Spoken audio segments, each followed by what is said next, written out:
வணக்கம், அனைவருக்கும் வணக்கம். திருவண்ணாமலை வருவாய் மாவட்டத்தினுடைய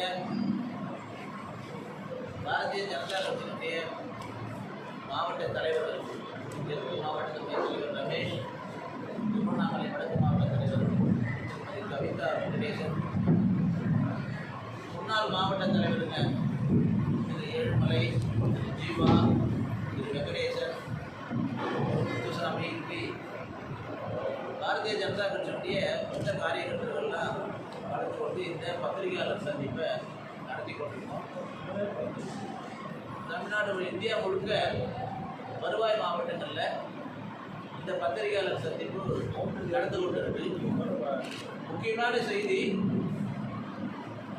திருவண்ணாமலை அருணாச்சலேஸ்வரர் மண்ணிலிருந்து நேற்றுக்கு 75வது பிறந்த நாளை கொண்டாடிய மாண்புமிகு பாரத பிரதமர் திரு நரேந்திர தாமோதர தாஸ் மோடி அவர்களுக்கு திருவண்ணாமலை மாவட்ட பாரதிய ஜனதா கட்சியின் சார்பிலும் அருணாச்சலேஸ்வரர் கோயிலிருந்து அவருக்கு பரிபூர்ணமான அருணாச்சலேஸ்வரருடைய ஆசியும் அருளும் கிடைத்து இந்த பாரத நாட்டை இன்னும் உயர்ந்த இடத்துக்கு 2047 வளர்ச்சியடைந்த பாரதம் என்ற இலக்கை நோக்கி பயணிக்கிற பாரத பிரதமர் நரேந்திர மோடி அவர்களுக்கு நீண்ட ஆயுளும் ஆரோக்கியமும் கொடுத்து ரொம்ப நலமாக வாழணும் அப்படின்னு சொல்லி அருணாச்சலேஸ்வரரை பிரார்த்தனை செய்து பாரத பிரதமர் நரேந்திர மோடி அவர்களுக்கு எங்களது மனமார்ந்த பிறந்த நாள் வாழ்த்துக்களை நாங்கள் தெரிவித்துள்ளோம். நான் 75 வயதை முடிச்சுட்டு இன்றைக்கி 76வது வயதில் இருக்கார். பாரதிய ஜனதா கட்சி அவருடைய பிறந்த நாளை ஒரு சாதாரண ஒரு பிறந்த நாளாக இல்லாமல் 15 நாளைக்கு நேற்றில் தொடங்கி 17ஆம் தேதி தொடங்கி அக்டோபர் 2 மகாத்மா காந்தி ஜெயந்தி வரையில் நாங்கள் 15 நாளைக்கு சேவை இருவாரம், அது மாதிரி நாங்கள் 15 நாளைக்கு சேவை பண்ண போகிறோம். மக்களுக்கான சேவை, அது மரம் நடுறதுலேருந்து தொடங்கி ஸ்வச் பாரத், சுத்தமான நம்மளுடைய பகுதியை சுத்தமாக வச்சுக்கிறது, இப்படி பல விஷயங்களுக்கு நாம் பாரத பிரதமருடைய பிறந்தநாள் செய்தியாக அவருடைய 15 நாளைக்கு சேவையாக கொண்டு போகிறோம். இது முதல் செய்தி. அதில் போன சுதந்திர குடியேற்ற அன்னைக்கு டெல்லியில் அன்னைக்கு பாரத பிரதமர் சொன்னார், இந்த வருஷம் தீபாவளி நமக்கெல்லாம் ரெட்டை போனஸ் தீபாவளி அப்படின்னு சொன்னார். அதனுடைய அர்த்தம் என்னன்னா, இந்த ஜிஎஸ்டி அப்படி சொல்கிற goods and sales service tax அதை எளிமைப்படுத்தியிருக்கோம். 2.0 ஜிஎஸ்டி 2.0 அப்படி அதை எளிமைப்படுத்தியிருக்கிறோம். அந்த ஜிஎஸ்டியினுடைய ரிஃபார்ம்ஸ் இருக்கு இல்லையா, அது ஒரு மிகப்பெரிய வரலாற்று சிறப்புமிக்க சாதனையாக இருக்கும்போது அடித்தட்டு மக்களுக்கு, சாதாரண மக்களுக்கு 140 கோடி பாரத மக்களுக்கு ஒரு வரப்பிரசாதமாக மகிழ்ச்சியான செய்தியாக இருக்கும் போதுன்னு அவர் சுதந்திர தினத்தில் கோட்டையிலிருந்து சொன்னார். தமிழகத்தை பொறுத்த வரையில் இந்திய அளவில் மகிழ்ச்சியான செய்தியாக இருந்தாலும் தமிழ்நாட்டில் நமக்கு கூடுதல் மகிழ்ச்சி. நமக்கு இந்த திரைப்படத்தில் வர மாதிரி கண்ணா லட்டு தின்ன ஆசையாக 2 லட்டு தின்ன ஆசையாக சொல்கிற மாதிரி தமிழ்நாட்டை பொறுத்த வரையில் தமிழ்நாட்டில் இருக்கிற பாரதிய ஜனதா கட்சியினுடைய ஒவ்வொரு காரியகர்த்தர்களுக்கும், அதே மாதிரி தமிழ்நாட்டில் இருக்கிற 8 கோடி தமிழர்களுக்கும் இந்த செப்டம்பர் மாதம் ரொம்ப மகிழ்ச்சியான 2 மகிழ்ச்சியான செய்தி. ஒன்று, ஒரு சாதாரண எளிய குடும்பத்தில் திருப்பூர் பக்கத்தில் சந்திராபுரம்ன்ற ஊரில் பிறந்த உங்களோடெல்லாம் பத்திரிகையாளரோடெல்லாம் பாரதிய ஜனதா கட்சியோட நிர்வாகியோட, தமிழ்நாட்டில் இருக்க சாதாரண பொதுமக்களோட சமமாக வாழ்ந்து நம்மளோட பழகிய அனைவருமே பேர் சொல்லி கூப்பிடுவார். வெங்கடேசனை, நம்ம ஏழுமலை எல்லாருமே அனைவரையுமே பேரை சொல்லி அழைக்கிற அளவுக்கு எல்லாரோட பரிச்சயமானவர் ஒரு பச்சை தமிழன் திரு சிபி ராதாகிருஷ்ணன் அவர்களை பாரத பிரதமர் இன்னைக்கு இந்தியாவினுடைய இரண்டாவது குடிமகன் என்ற மிகப்பெரிய பெருமையை இன்னைக்கு கொடுத்திருக்காரு. மிகப்பெரிய பெருமை. 140 கோடி மக்கள் இருக்கிற இந்த பாரத நாட்டினுடைய முதல் குடியரசு முதல் உறுப்பினராக யார் இருக்காங்க? நம்மளுடைய திரௌபதி முர்மு அவர்கள் இருக்காங்க, ராஷ்டிரபதி. உபராஷ்டிரபதியாக துணை ஜனாதிபதியாக தமிழ்நாட்டை சேர்ந்தவர் திரு CP ராதாகிருஷ்ணன் அவர்கள் 452 வாக்குகள் பெற்று அமோக வெற்றி பெற்று இன்னைக்கு துணை ஜனாதிபதியாக தேர்ந்தெடுக்கப்பட்டிருக்கிறது. ஒவ்வொரு தமிழனுக்கும் மிக பெருமை தரக்கூடிய விஷயமாக நாங்கள் பார்க்குறோம். எங்களை பொறுத்தவரை தமிழ்நாடு பாரதிய ஜனதா கட்சிக்கு மாண்புமிகு பாரத பிரதமர் கொடுத்திருக்கிற தீபாவளி போனஸ் அது ஒன்று. ரெண்டாவது விஷயம், இப்போ 22ஆம் தேதியிலிருந்து நவராத்திரி தொடங்குது. அன்னையிலிருந்து இந்த GST ரிஃபார்ம்ஸ், அதனுடைய புதிய GST 2.0, இந்த GSTயை பற்றி ஒரு சில விஷயங்களை பத்திரிகையாளர்கிட்ட உண்மையான விஷயங்களை கொண்டு போய் சேர்க்கணும்னு சொன்னதுக்காக தான் இந்த சந்திப்பு. குறிப்பாக கிராமப்புறத்தில் இருக்கிற மக்களுக்கு இது ஏதோ GST என்பதை காங்கிரஸ் கட்சியினுடைய தலைவர் ராகுல் காந்தி திரும்ப திரும்ப ஒரு பொய்யான விஷயத்தை சொல்வார். அதை வந்து நகைச்சுவையாக பேசதான் நினச்சிட்டு கபர் சிங் டாக்ஸ் அப்படின்னு சொல்லி. ஆனால் இந்த GST அடல் பிகாரி வாஜ்பாய் அவருடைய பிரதமராக இருக்கும்போது 2000 இதுக்காக முன்வடிவு தயாரிக்கப்பட்டது. ஏன்னா இந்த GST அந்த வரியில் இன்டைரக்ட் டாக்ஸ்ன்னு சொல்கிறாங்க, மறைமுக வரி, அதில் ஒரு பெரிய மாற்றம் வந்தால் மட்டும்தான் நாட்டில் வரி கட்டுவதனுடைய எண்ணிக்கை அதிகமாக இருக்கும். அப்படி அடல் பிகாரி வாஜ்பாய் அவர்கள் முதல் முறையாக இதை பற்றி யோசித்தார். ஆனால் அதன் பிறகு அந்த ஆட்சி 2004 பிறகு மாறினதுனால அதனுடைய அனைத்து மாநிலங்களுடைய ஒற்றுமை இல்லாதனால கூட்டணி அரசாங்கம் இருந்ததுனால அவரால் நடத்த முடியல, கொண்டு வர முடியல. ஆனால் 2006 திரு பிரணாப் முகர்ஜி அவர்கள் நிதி அமைச்சராக இருந்தப்ப, மன்மோகன் சிங் அவருடைய பிரதமராக இருந்தப்ப மறுபடியும் GST கொண்டு வரணும்னு நிதி அமைச்சருடைய பட்ஜெட்டே சொன்னாங்க. 2007 நிச்சயமாக அமல்படுத்தப்படும் சொன்னார். ஆனால் 2007 அமல்படுத்தப்பட முடியல. காரணம் என்னன்னா, அப்போ நிறைய மாநிலங்களில் அந்தந்த மாநில முதலமைச்சருக்கு மிகப்பெரிய அளவில் எதிர்ப்பு தெரிவித்தாங்க. ஏன் GST வந்தால் அதனால் நமக்கு வந்து வரி இழப்பு ஏற்படும், மாநிலங்களுக்கான வரி இழப்பு ஏற்படும், அதை எப்படி ஈடுகட்ட முடியும்? ஏன்னா மாநிலங்கள் வரி வச்சு தான் நாங்கள் வந்து மாநில ஆட்சி நடத்துகிறோம் அப்படின்னு பல மாநிலங்களில் எதிர்ப்பு வந்ததும் பிரணாப் முகர்ஜி அதன் பிறகு அதை கொண்டு வரவே இல்லை, கிடப்பில் போட்டாங்க. கிட்டத்தட்ட 10 வருஷம். 2007 வர வேண்டிய விஷயம் 2017 ஜூலை மாதம் தான் நம்ம அதை ரிஃபார்ம் பண்ணி புதுதாக GST கொண்டு வந்தோம். இது ஏதோ GST வந்ததும் கொஞ்சம் பேர் இங்கே தமிழ்நாட்டில் கூட இருக்காங்க, கொஞ்சம் அறிவுஜீவிகள்லாம் இருக்காங்க, சிதம்பரம் இது மாதிரி பொருளாதார மேதைன்னு சொல்லிட்டு இருக்கவங்க. இதனால் வந்து விலைவாசியெல்லாம் ஏறும் அப்படியெல்லாம் ஒரு பெரிய பிரபகண்டா பண்ணாங்க, ஒரு தவறான பிரச்சாரத்தை பண்ணாங்க. அதனால் வந்து GSTனால ஒன்றும் பெரிய மாற்றம் வராதுன்னு. ஆனால் 2017 GST வந்த பிறகு 2019 நடந்த பொது தேர்தலில் மக்கள் அனைவரும் GSTனுடைய பயனை அனுபவித்ததுனால 272 இடத்துல இருந்து நாங்கள் 303 இடமாக 2019 2வது முறையாக பிரதமர் வரும்பொழுது 30 இடங்கள் கூடுதலாக கிடைச்சது. காரணம் GST அமல்படுத்திய பிறகு. ஆனால் வரலாறு என்ன சொல்லுதுன்னா, மலேசியா போன்ற வெளிநாடுகளில் பல நாடுகளில் GSTன்றது அமல்படுத்துகிறாங்க. ஒரே ஒரு GST இருக்கும், அது 12%, 10%, 9% GST இருக்கும். துபாயாக இருக்கும், சிங்கப்பூராக இருக்கும், மலேசியாவில் இருக்கும், பல வெளிநாடுகளில் இந்த GST அமல்படுத்தும் பொழுது அதுக்காக மக்கள் எதிர்ப்பு தெரிவிக்கிறாங்க. அந்த மக்கள் எதிர்ப்பு போராட்டத்தினுடைய பயந்து அந்த அரசாங்கமே வீட்டுக்கு போயிருக்கு, வேற அரசாங்கம் வந்திருக்கு வரலாறு.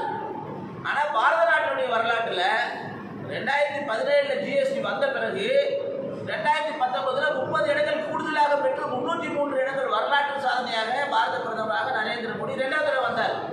ஆகையால மக்கள் இதை ஏற்றுக்கொண்டிருக்கிறாங்க. காரணம், எளிமைப்படுத்தப்பட்ட மறைமுகமான வரி GST. எப்படி எளிமைப்படுத்தப்பட்டதுன்னு சொன்னால், இந்த GST வர்றதுக்கு முன்னாடி எப்படி இருந்தது தெரியுங்களா? இப்போ உதாரணத்துக்காக ஒரு பேஸ்ட் வாங்குறீங்க, அந்த பேஸ்டினுடைய விலை 100 ரூபான்னு சொன்னால் 100 ரூபாய் இன்க்ளூசிவ் ஆஃப் டேக்ஸ்னு போட்டிருப்போம். நமக்கு அது தெரியாது, எல்லாரும் 100 ரூபா கொடுத்து வாங்கியிருப்போம். ஆனால் மறைமுகமாக அது உள்ளுக்குள்ளார போய் பார்க்கும்பொழுது அதுக்கு 5 வரி இருக்கும். ஒன்று தமிழ்நாட்டினுடைய விற்பனை வரி, மத்திய அரசாங்கத்துடைய விற்பனை வரி, அப்புறம் சிஎஸ்டி இருக்கும், ஸ்டேட் டாக்ஸ் இருக்கும், ஒரு சில பொருளுக்கு கஸ்டம்ஸ் இருக்கும், ஒரு சில பொருளுக்கு எக்ஸைஸ் டியூட்டி இருக்கும், ஒரு சில பொருளுக்கு என்ட்ரி டாக்ஸ் இருக்குது, ஒரு சில பொருளுக்கு லக்ஸுரி டாக்ஸ் இருக்குது, இப்படி ஆக்ட்ராய்னு ஒன்று இருக்குது. அது மாதிரி 32 விதமான மறைமுகமான வரிகள் எல்லாம் தனித்தனியாக இருக்குது. ஒரே பொருளுக்கு 4 வரி இருக்கும். ஆனால் அதெல்லாம் சேர்க்கும் பொழுது அந்த பொருளுடைய விலை நமக்கு தெரியும் பொழுது 100 ரூபா அப்படி இருக்கும். ஆனால் ஜிஎஸ்டி வந்த பிறகு இப்போ ஒரு பொருளுடைய பர்பஸை வச்சுக்கோங்க, ஒரு சோப்பு அல்லது ஒரு பேஸ்ட்டு ஏதோ ஒன்று, அதனுடைய பொருள் 80 ரூபா கூட்டல் ஜிஎஸ்டி 5%, அதில் ஸ்டேட்டுக்கு 2.5%, சென்ட்ரலுக்கு 2%, இதெல்லாம் நம்ம தெளிவாக போட்டுருக்கோம்.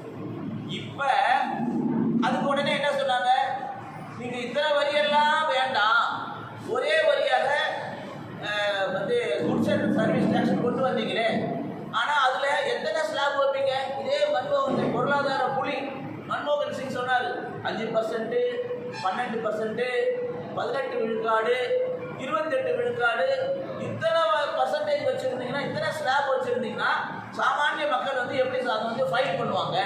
இப்போ ஜிஎஸ்டியில் இவ்வளோ பிரச்சனை இருக்குது, அப்படியெல்லாம் ரொம்ப வானத்துக்கு பூமிக்கு புதிச்சாங்க ஒரு சில அரசியல்வாதிகள்.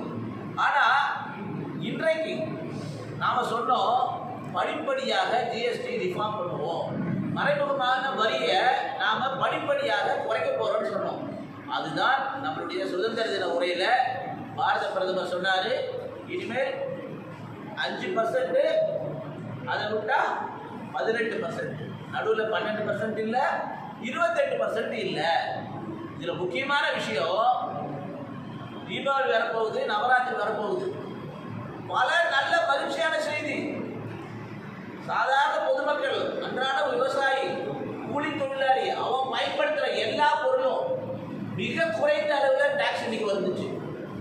மொத்தமே இந்தியாவில் 1200 வகைப்படுத்தப்பட்ட டாக்ஸ் இருக்குது. டாக்ஸ் விதிக்கக்கூடிய பொருள், உதாரணத்துக்கு மொபைல் ஃபோன்லேருந்து, கார்லேருந்து, மோட்டார் சைக்கிள்லேருந்து, சைக்கிள்லேருந்து, எப்படி வேணாலும் எடுத்துக்கலாம். மளிகை பொருட்கள்லேருந்து, பால் பொருட்கள்லேருந்து, பள்ளிக்கூட மாணவ மாணவிகள் பயன்படுத்தின புத்தகம், நோட்டு புத்தகம் எல்லாத்துக்குமே 1200 கமாடிட்டி மொத்த பொருட்கள் இருக்குது. அதில் 353 பொருட்களுடைய விலை இன்னைக்கு 10 அல்லது 5%, 10 அல்லது 5%. இது பல விஷயங்கள், பால் சம்பந்தப்பட்ட பொருட்களுக்கெல்லாம் வெறும் 0 டாக்ஸ். பள்ளிக்கூட மாணவர்கள் பயன்படுத்துகிற நோட்டு புத்தகம், பேனா, பென்சில், ரப்பர், இங்கு, அதுக்கெல்லாம் 0%. நாம் தினமும் பயன்படுத்துகிற paste, brush, soap, hair oil 18 விழுக்காடுலேருந்து 5%, 13% direct discount, 13%. சுதந்திர இந்தியாவில் எந்த வரி விருப்புமே இவ்வளோ குறைச்சதே இல்லை. 28% இந்த சைக்கிளுக்கு இன்னைக்கு நேரடியாக 18%, 10 விழுக்காடு. அது தொலைக்காட்சி பெட்டியாக இருக்கலாம், கார் 1500 சிசி வரை இருக்கிற காராக இருக்கலாம். நீங்கள் விளம்பரம், மகேந்திரா காருடைய விளம்பரம் பாருங்க, ஏன் 22 வரையில் நீங்கள் வந்து வெயிட் பண்ணுறீங்க? இப்பயே நாங்கள் 22 டாக்ஸ் பெனிஃபிட் கொடுக்குறோம். ஒரு காருக்கு 2,30,000 வரைக்கும் விலை குறவு. ஒரு தொலைக்காட்சி, வண்ண தொலைக்காட்சி பெட்டிக்கு 15,000 ரூபாய் டிஸ்கவுண்ட்டு. ஏசி மிஷின் இருக்கு, ரெஃப்ரிஜிரேட்டர், வீட்டில் தாய்மார்கள் பயன்படுத்துகிற ரெஃப்ரிஜிரேட்டர் இருக்கு, குளிர்சாதன பெட்டி, அதில் எல்லாத்துக்குமே 28லேருந்து 18. ஒரு சில பொருட்களுக்கு 18லேருந்து 5, 12லேருந்து 5, இப்படி எல்லா வரியும் குறைச்சிருக்காங்க. இது துரதிருஷ்டவசமா இந்த வரி குறைப்பு பொதுமக்களுக்கு போய் சேரணும். ஏன் இந்த வரி குறைப்பு? உடனே நம்ம ப. சிதம்பரம், தமிழ்நாட்டினுடைய நிதியமைச்சர், ஒரு சில எதிர்கட்சியாளர் நிதியமைச்சர், நாங்கள் வரவேற்கிறோம், மக்களுக்கு வரி சுமை குறையிறது நாங்கள் வரவேற்கிறோம், ஆனால் மாநிலங்களுக்கு வரி சுமை வந்து கூடுது, மாநிலங்களுடைய வரியினுடைய வருவாய் வந்து இழப்பாகுது அப்படின்னு நம்ம தங்க தென்னரசு அண்ணா உட்பட எல்லாரும் சொல்கிறாங்க. இதே விஷயத்தை தான் 2017 பிரணாப் முகர்ஜி அவர்களால் செயல்படுத்த முடியாத போனதுக்கு காரணம் என்ன? மாநில அரசு வரி இழப்பு வரும்பொழுது அது எப்படி ஈடுகட்டுறதுன்னு தெரியல. ஆனால் பாரத பிரதமர் மோடி என்ன சொன்னார்? ப்ரொடக்ஷன் ஸ்டேட்டு, எதெல்லாம் மேனுஃபேக்சரிங் ஸ்டேட்டு, தமிழ்நாடு, மகாராஷ்டிரா, குஜராத், இது மாதிரி ஒன்று எது எல்லாம் வளர்ச்சி அடைந்த தொழிற்சாலைகள் அதிகம் இருக்கிற அந்த வரி இழப்பை 5 வருஷத்துக்கு மத்திய தொகுப்புல இருந்து நாங்கள் கொடுத்து காம்பன்சேட் பண்றோம்னு சொன்னோம். அதை மிக அழகாக 5 வருஷத்துல நம்ம முடிச்சிட்டோம். இப்ப மாநிலங்களுக்கான வரி அதிகமாயிடுச்சு. மத்திய அரசாங்கம் வந்து நஷ்டம் கொடுக்க வேண்டிய அவசியம் இல்லை. ஏன்னா இப்ப வந்து 2 லட்சம் கோடி ரூபாய் ஒவ்வொரு மாசமும் நாம எத்தனை மடங்கு 10 மடங்கு எல்லாம் முதல்ல இருந்ததுக்கும் 2017 ஜிஎஸ்டி வருவதற்கு முன்னாடி இருந்த வருமானத்தை விட இன்னைக்கு அப்ப வந்து மாசத்துக்கு 30,000 இருந்தது. இன்னைக்கு மாசம் 1,90,000 கோடி ரூபாய் வருமானம். அதுல மாநிலத்துக்கு பாதி, மத்தியக்கு பாதி. அப்ப இந்த வருமானம் எந்த அளவு அதிகமா 4 மடங்கு 5 மடங்கு உயர்ந்திருக்கு. அதே மாதிரி ஜிஎஸ்டி கட்டுறவங்களுடைய எண்ணிக்கை 2017 முன்னாடி 50 லட்சம் சொத்து தான் இருந்தது. இன்னைக்கு 2 கோடியை தாண்டி அதனுடைய எண்ணிக்கை போய்கிட்டே இருக்கு. யாரெல்லாம் ஜிஎஸ்டிக்குள்ளார வராங்க, வியாபாரம் பண்றவங்க, 1 கோடி ரூபாய்க்கு மேல டர்ன் ஓவர் பண்றவங்க, அவங்க எல்லாம் ஜிஎஸ்டிக்குள்ளார வராங்க. இப்ப லட்சக்கணக்கான கோடிக்கணக்கான மக்கள் வரும்பொழுது ஜிஎஸ்டி கட்டுறவங்களுடைய எண்ணிக்கை அதிகமாகும் பொழுது ஜிஎஸ்டியுடைய வருமானம் அதிகமாகுது. அப்ப அந்த பலன் நேரடியாக நுகர்வோருக்கு, கன்சியூமருக்கு, மக்களுக்கு போய் சேரும். அதனால்தான் 140 கோடி மக்களுடைய நல்லதுக்காக, அவர்களுடைய வாழ்க்கை தரம் உயர்வதற்காக முடிவெடுக்கப்பட்டது இந்த ஜிஎஸ்டியினுடைய 2.0. ஏன்னா உடனே இவங்க அம்பானி, அதானி அப்படித்தானே பேசிட்டு இருந்தாங்க. அவருக்காக ஆட்சி பண்றாங்க. நிச்சயமே இல்லை. தமிழ்நாட்டில் இருக்கிற, கீழ்பண்ணாத்தூர்ல இருக்கிற, கீழே இருக்கிற, நம்ம ஆரணியில் இருக்கிற, செய்யாறுல இருக்கிற, வந்தவாசியில் இருக்கிற சாதாரண விவசாயி, சாதாரண குடிமகன், கூலி வேலை செய்யறவன், ஆட்டோ ஓட்டுருவன், டிரைவரு, சாதாரண ஒரு விவசாயிக்கு டிராக்டர் வேணுங்க. டிராக்டருடைய பர்சன்டேஜ் 18% எவ்வளோ குறைச்சிருக்கோம்? 5%. 18% 5. உங்களுக்கு எந்தெந்த பொருள்ல விலை குறைச்சிருக்கோம்னு எங்களுக்கு பட்டியல் போட்டு கொடுக்குறோம். எந்தெந்த பொருள் எல்லாமே ஏழை மக்கள் பயன்படுத்துறது. ஆரணியில பட்டு நெசவு செய்யறவங்க இருக்காங்க. நெசவாளருடைய கருத்துல வச்சு அவங்க 18% நூறு வரை 5%. இப்படி எல்லாம் பொம்மை செய்யறதுக்கு, கிராமப்புறத்துல நடக்கிற பொம்மை செய்யறதுக்கு, பாட புத்தகங்களுக்கு, மீனவர்களுக்கான அந்த வலை விஷயத்துக்காக அதுக்கு எல்லாத்துக்கும் 12% 5. இப்படி ஒவ்வொரு துறையிலையுமே நம்ம சட்டை வேலை பண்ணுறது, மர வேலை பண்ணுறவங்கள, பித்தளை வேலை பண்ணுறவங்களுக்கு 12% 5.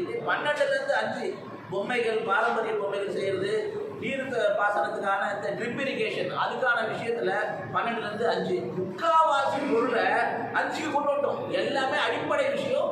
ஏழை தாய்மாருங்க, ஏழை குடியானவங்க, ஏழை விவசாயிங்க, சாதாரண ஆட்டோ ஓட்டுறவங்க, அவங்க சம்பாதிக்கிறாங்க இல்லையா, அவர்களுடைய வாழ்க்கையில இப்ப மாதாந்திரத்துக்கு 2000 5,000 ரூபாயிலிருந்து 10,000 ரூபாய் வரைக்கும் மிச்சமாக போகுது.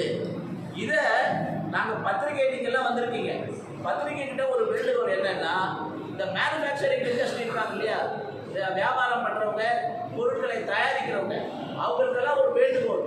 இப்ப பிரதமர் எதுக்காக தீபாவளி போனஸ் சொல்றாருன்னா, கீழே இருக்கிற மக்கள் எல்லாம் 140 கோடி மக்களும் அதை அனுபவிக்கணும். அந்த சலுகையை அவர்களுக்கு கிடைக்கணும். அந்த விலை சலுகை, விலை குறைப்பு அவர்கள் அனுபவிக்கணும்னு சொல்றாரு. ஏன்? ஆனா இவங்க என்ன பண்றாங்கன்னா, மாறாக அந்த விலையினுடைய பொருளை ஏற்றிட்டு அந்த ஜிஎஸ்டியினுடைய குறைச்சலை வந்து மக்களுக்கு கொண்டு போய் சேர்க்காம ஒரு சில நிறுவனங்கள், ஒரு சில தயாரிப்பு நிறுவனங்கள் அப்படி ஒரு தப்பு பண்றாங்க. அதை ஊடகவியலாளர் நீங்கள் எல்லாம் கேள்வி கேட்கணும். பாரத பிரதமர் 28 18, 18 5, 18 0 ஆகியிருக்காரு. இவ்வளவு பெரிய விஷயங்களை சாதனை செஞ்சிருக்காரு. இதை பொதுமக்களுக்கு நீங்க ஏன் கொண்டு போய் சேர்க்கணும், நீங்க ஏன் விலையை கூட்டுறீங்கன்னு அந்த வியாபார நிறுவனங்கள்ல நாம எல்லாம் கேட்கணும். இது வந்து விமானம் தொடங்கி காலையில நம்ம எந்திரிச்சதும் விளக்குற பல் விளக்குற பேஸ்ட்ல இருந்து தொடங்கி நம்ம அன்றாடம் பயன்படுத்துகிற நம்மளுடைய உணவுல இருந்து, துணிமணியிலிருந்து, சிமெண்ட்டுக்கு 28 18% குறைச்சிருக்கோம். இப்போ கட்டுமான பொருளுடைய விலை எப்படி ஆகும்? பல மடங்கு உயரும். கட்டுமான பொருளுடைய விலை உயரும் போது கட்டுமானத்துக்கான தொழிலாளர்களுடைய எண்ணிக்கை தேவை அதிகமாகும். அப்போ தொழிலாளர்களுக்கான சம்பளம் கிடைக்கும். இப்படி ஒரு தொலைநோக்கு விஷயம் உள்ள ஒரு பிரதமர். ஒரு நாட்டை பற்றி உயர்த்தணும்னு சொன்னால், நாட்டில் ஏழ்மை எப்படி ஒழிப்பீங்க? நம்ம ஏற்கனவே 25 கோடி பேரை நம்ம ஏழ்மையிலேருந்து கொண்டு வந்திருக்கோம்.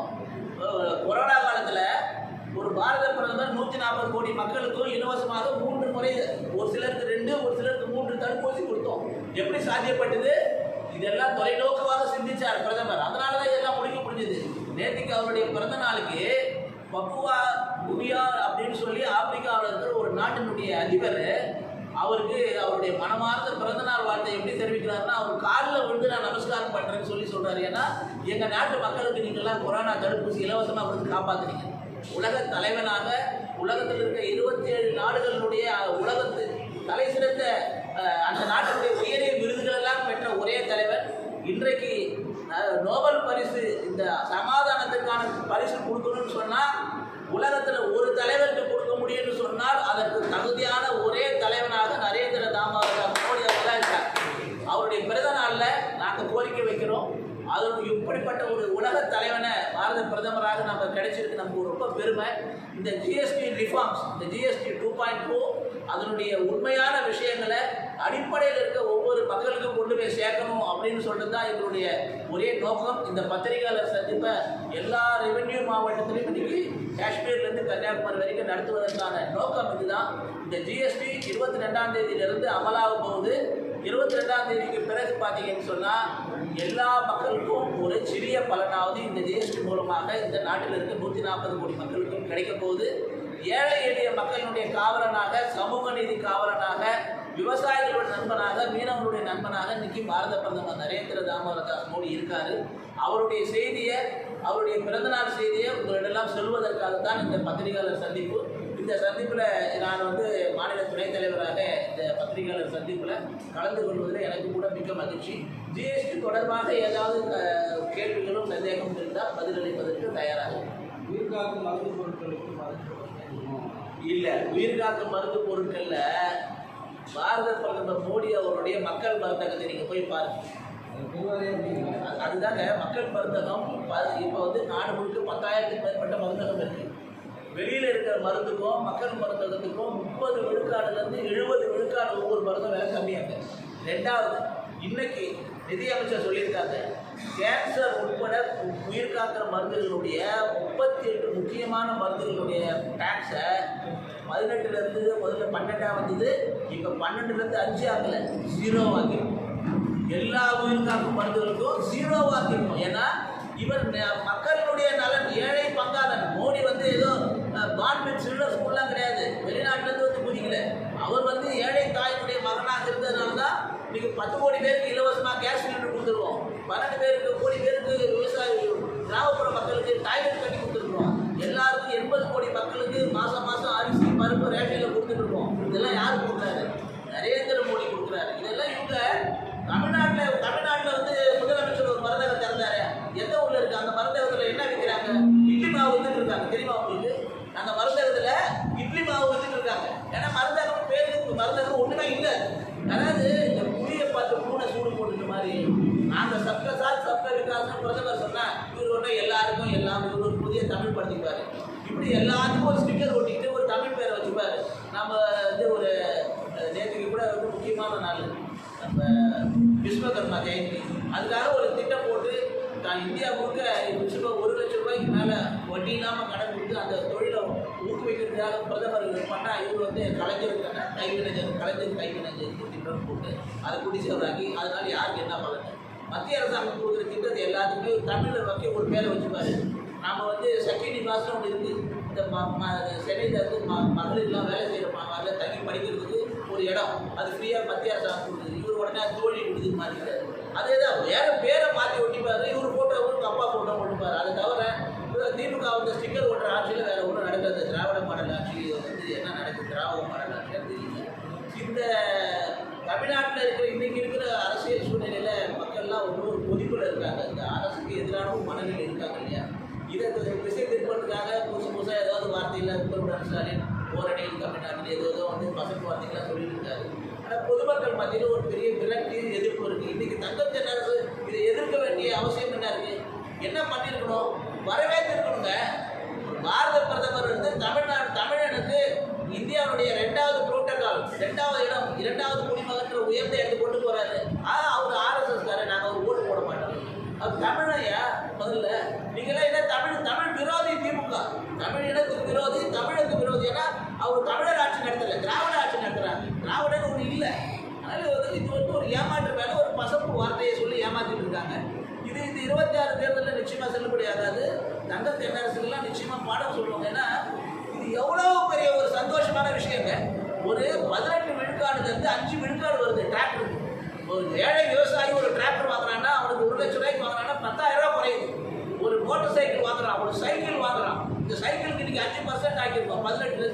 வரலாற்று சிறப்பு மிக்க விஷயம் இல்லையா? இந்த வரவேற்கணுமா வேணாமா? ஆனா என்ன சொல்றாரு, எங்களுடைய வருவாய் கோடி. நீங்க தான் சாராய கடையில் 60,000 கோடி சம்பாதிக்கிறீங்களே, அதெல்லாம் வருவாய் அதெல்லாம் மத்திய அரசுக்கு ஷேர் பண்றீங்களா? சாராயம் மாநில அரசுகிட்ட இருக்கு, டாஸ்மாக் பெட்ரோல் டாஸ்மாக் எல்லாம் மாநில அரசுகிட்ட தானே இருக்கு. நீங்க அந்த வருவாய் எடுத்து பண்ண வேண்டியதானே?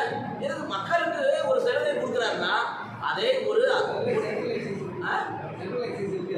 எதுல இருக்கு உங்களுக்கு ஜிஎஸ்டி இருக்குல்ல, அதில் பாருங்க, அதுலேயே தெளிவாக போட்டிருக்கோம். 18% 9% ஸ்டேட்டுக்கு, 30% சென்ட்ரல். அதான் சொல்கிறேன். அதோட இல்லை, அது மட்டும் இல்லைங்க, அந்த சென்ட்ரல் கவர்மெண்ட்டினுடைய பாதி இருக்குது இல்லையா, அதுலேயும் 41% மாநிலத்துக்கு கொடுக்குறோம். அதுலேயும் 41% கொடுக்குறோம். அது இல்லாமல் அதுக்கு பேர் கிராண்ட்ஸ் அண்ட் ரெவல்யூஷன் பேர்.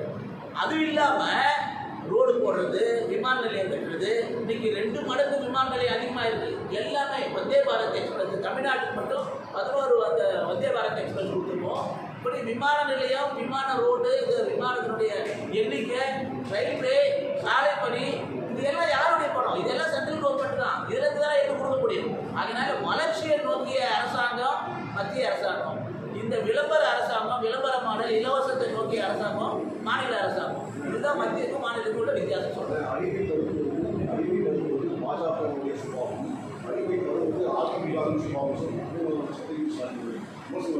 கைவெளிங்க மேலே கீழே வச்சு நீங்கள் கரெக்டாக எடுக்க தெரியும். உங்களுக்கு சேஃப்டிக்காக தான் தெரியல. அவர் எது சொல்லியிருக்காரு, டெங்கு மாதிரி மலேசியா என்னது டெங்கு மாதிரி ஒழிக்கணும், இதை வந்து சனாதனத்தை ஒழிக்கணும்னாரு. இப்போ சனாதனத்தை ஒழிக்கணும் கேஸ் போட்டது. ஆனால் அப்படி சொல்லவே இல்லை, நான் வேறு மாதிரி சொன்னேன். அதில் வந்து ஜாதி அமைப்புன்னு சொன்னேன், அதை சொன்னேன். ஆனால் அது வந்து இப்பயே நான் வந்து தாத்தா வழிகாட்டியிருக்காரு. தாத்தாவே சொல்லிட்டு சட்டத்தை நாங்கள் எரிக்கிறோன்னு சொல்லிட்டு, இல்லை நாங்கள் இந்த பேப்பரை தான் எரிச்சிடோம்னு சொல்கிறேன். நிறைய விஷயத்தில் நேரு இந்திரா காந்தி பற்றி ரொம்ப மோசமாலாம் விமர்சனம் பண்ணுவாங்க. அப்போ ஒரு பிரச்சனை வந்து சர்க்காரியா கேஸ் வழக்கு வந்துச்சுன்னு வச்சுக்கோங்க, உடனே நேரு மகளே வருக கல்யாணம் ஆட்சிக்கு. அதே நேரு மகளை பற்றி மண்டியில் ரத்தம் வர வச்சுட்டு அதுக்கு வேறு வார்த்தை சொல்லுவாங்க. இதெல்லாம் திமுகவுடைய டிஎன்ஏங்க, திமுகவுடைய கல்ச்சர். அது மாறி பேசினாதான் நம்ம உதயநிதி பற்றி கவலைப்படணும். உதயநிதி வந்து அவருடைய இயல்பு அப்படிதான் பேசுவார். அவர் வந்து ஒரு அரசியல்வாதியாக துணை முதலமைச்சராகவும் நடந்துக்கிறாங்க. அவர் வந்து இவர் அடிமைன்னு சொல்கிறதுக்கு என்ன அர்த்தம் இருக்க முடியும்? அவர் என்ன அரசியல் நடத்துறாரு, என்ன சட்டம் ஒழுங்கு நாட்டில் இருக்குது? யாராவது ஃபேஸ்புக்கில் ஏதாவது ஒரு போட்டுட்டு ஷேர் பண்ணிட்டானா உடனே ராஜரோட ராஜா 20 பேர் 30 பேர் போய் அவங்க வீட்டில் கழிவு போட்டுறது, அவங்க கைது பண்ணுறது, இதுதானே நடக்குது. முட்டாசில் பல பேர் கைது பண்ணுறீங்க, தேவையில்லாத 30 கிலோ இருக்கிறான் அவனெல்லாம் முட்டாசில் கைது பண்ணுறீங்க. அப்புறம் அவங்க 3 நாளில் முட்டாசில் வெளியில் வந்துடுறாங்க. தினம் நீதிமன்றம் பாதி கூப்பிட்டு இருக்குது. என்ன நடக்குது? ஒரு குண்டாசு போடுறது கூட உங்களுக்கு வந்து ஒரு சரியான ஆள் கிடைக்கலையா? நீங்கள் எப்படி இது மாதிரி குண்டாசு ஏதோ கணக்கிட்டு குண்டாசு போகிறீங்க, 3 நாளில் வெளியில் வந்துடுறான். சட்டப்படி என்ன இருக்குது தமிழ்நாட்டில்? என்ன நடக்குது? ஆட்சி நிர்வாகம் நடக்குது. உதயநிதிக்கு அதை பற்றி ஏதாவது கவலை இருக்கா? என்ன தெரியும் அவருக்கு? இவர் உடனே அதிமுக வந்து இவர் அடிமை, அது என்ன அடிமை இருக்க முடியும்? இப்போ அவர் காங்கிரஸ் கட்சி அவங்க என்னமா நடத்துகிறாங்க? இன்னைக்கு கூட சொல்லியிருக்காரு காங்கிரஸ் கட்சி KS அழகிரி, நாங்கள் வந்து சாதெல்லாம் ஒழுங்கு எடுத்துட்டு எங்களுக்கு சக்கையை எங்கிட்ட கொடுக்குறாங்க. எங்கள் ஓட்டு வருது, நாங்கள் ஓட்டு போட்டு ஜெயிக்க வைக்கிறோம், ஆனால் எங்ககிட்ட சக்கையை கொடுத்துட்டு வெளியில் உட்கார வைக்கிறாங்க. சாதெல்லாம் ஒழுங்கு யார் சொன்னது? KS அழகிரி இன்னைக்கு சொல்லியிருக்காரு. நாங்கள் 100 இடத்துக்கு மேலே கேட்போம் சொல்லி கொடுத்துட்டு வர்றாரு. 100 இடத்துக்கு மேலே விடுதலை சிறுத்தை சொல்கிறாரு, நாங்கள் வந்து 4 ஓட்டு திமுக கூட்டணிக்கு வந்தால் 1 ஓட்டு என் கூட்டணிக்கு. அப்போ என்ன அர்த்தம்? 4 ஓட்டுக்கு 1 ஓட்டுனா நீ 150 இடம் ஜெயிச்சுன்னா அதில் 40 இடம் அவருடைய இடங்கிறாரு. மறைமுகமாக சொல்கிறாரு 40 இடம் கொடுக்குறாரு. நீ விழுப்புரம் சிதம்பரத்தோட முடிக்க முடியாதுன்னு சொல்கிறாரு அவர். இனிமேல் BCK விழுப்புரம் சிதம்பரம் கட்சி கிடையாது, நாங்கள் மற்ற இடத்துலையும் கேட்போம். ஒரே ஒரு பொது தொகுதியில் வாங்கி திருமாவளவன் நிற்க சொல்லுங்கள். ஒரே ஒரு பொது தொகுதியில் ஒரே ஒரு MLA சீட். ஏன்னா இப்படி தான் பேசுவாங்க. அவர் பேசுகிறாரு, உதயநிதி பேசுகிறாரு. அவர் கம்யூனிஸ்ட் கட்சியில் நேற்றுக்கு தான் மாநில செயலாளராக என் நண்பர் ஒருத்தர் வந்திருக்காரு, வீரபாண்டியன். அவர் சொல்கிறாரு, என்னோட நெருங்கிய நண்பர் தான். அவர் சொல்கிறாரு, அது இந்த கட்சியில் வந்து முடியாத முடியல, போராட்டம் பண்ண முடியல, எல்லாத்துக்கும் அனுமதி கொடுக்குறாங்க. நாங்கள் ஆளுங்கட்சியில் கூட்டியில் இருக்குதான் பேர், ஆனாலும் வந்து ஒரு ஜனநாயகம் இல்லை. சொல்கிறது யார்? கம்யூனிஸ்ட் கட்சி மாநில செயலாளர் பாலகிருஷ்ணன் குறித்து சொல்கிறாரு, புத்தகம்னு சொல்கிறாரு, இப்படி சொல்கிறாரு, அந்த பேர் சண்முகம்னு சொல்கிறாரு. அதனால் அவங்க கூட்டணி கட்சியெல்லாம் அவங்க அப்படியே ரொம்ப மரியாதையாகவும் பங்களிப்பு கொடுக்குறாங்களாம்மா?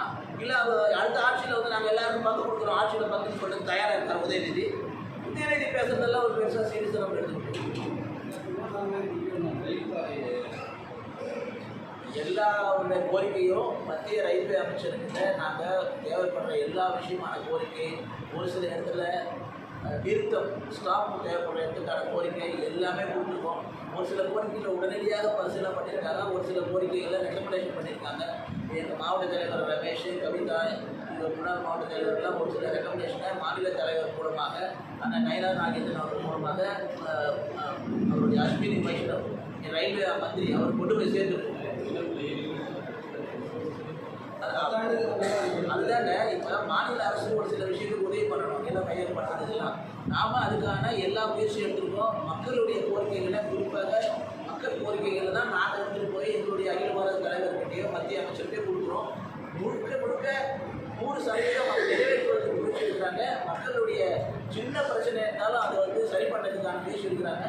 ஒரு சில மாநில அரசாங்கத்துடைய தடங்கள் இருக்குது. அதை வந்து சென்னையில் விமான நிலையம் வேணும், க்ரீன் ஏர்போர்ட் வேணும்னு சொன்னது நம்ம அனுமதி கொடுத்து 2 வருஷம் ஆச்சு, எடுக்க முடியல. அவங்க 4 வருஷம் ஆச்சு. அவங்க வந்து நீட்டை ஒழிக்கிற மாதிரி தான் எல்லாம் பண்ணிட்டு இருந்தாங்க. நீட்டை ஒழிச்சிட்டாரா, ஒரே கையில் நீட்டை ஒழிச்சுக்கலாம். எங்கள் அப்பாவுக்கு எனக்கு நடந்தே தெரியும்.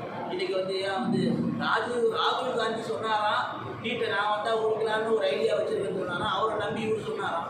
அதில் போடப்பட்டு தானேப்பா உங்களுடைய தேர்தல் அறிக்கையில் இது சப்ஜெக்ட் டு ராகுல் காந்தி அப்ரூவல் அப்படின்னா போட்டிங்களா? எனக்கு எங்கள் அப்பா வந்து ரகசியம் தெரியும், வந்த உடனே கையெழுத்து போட வேண்டியதில்லை. ஏன் போடல? இதெல்லாம் பத்திரிக்கை கேட்க வேணாமா? எல்லாம் ஒரு பித்ராட்டிக்கணும். 505 வாக்குறுதியை நிறைவேற்றிட்டாரா?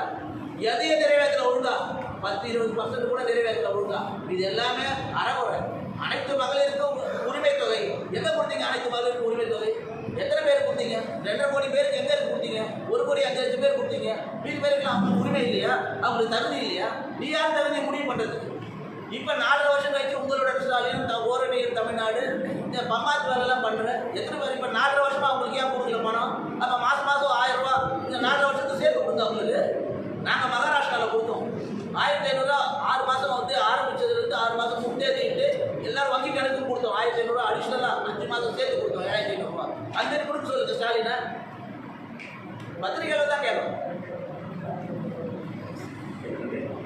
நன்றி.